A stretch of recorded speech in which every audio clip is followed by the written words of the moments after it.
যখন কোনো মানুষের উপর বিপর্যয় আসে, সেটা হয় পরীক্ষা অথবা একটা শাস্তি।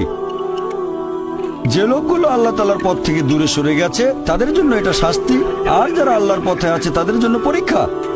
হতে পারে যে বাবা মা খুব ভালো মুসলিম, 5 ওয়াক্ত নামাজ পড়েন, হয়তো যাকাত দিয়েছেন, হজ পালন করেন, রমজান মাসে রোজা রাখেন, আল্লাহ তাদের একটা সন্তান দিলেন জন্ম থেকে যার হার্টে সমস্যা।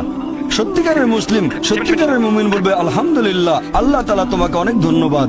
আল্লাহ তাদের পরীক্ষা করছেন। আরেকটা লোক যে কৃতজ্ঞ নয় আর এই পরীক্ষায় হয়তো পাশও করবে না, সে বলবে কেন, সে লাফালাফি শুরু করবে, আল্লাহর কাছে অভিযোগ করবে যে কেন আল্লাহ তাআলা আমাকে এমন বিকলাঙ্গ সন্তান দিলেন জন্ম থেকে যার হার্টে সমস্যা। আর পরীক্ষা যত কঠিন পুরস্কার তত বেশি। পরীক্ষা যত কঠিন পুরস্কারের পরিমাণ তত বেশি। যখন কোনো মানুষের উপর বিপর্যয় আসে, সেটা হয় পরীক্ষা অথবা একটা শাস্তি। যে লোকগুলো আল্লাহ তাআলার পথ থেকে দূরে সরে গেছে তাদের জন্য এটা শাস্তি, আর যারা আল্লাহর পথে আছে তাদের জন্য পরীক্ষা।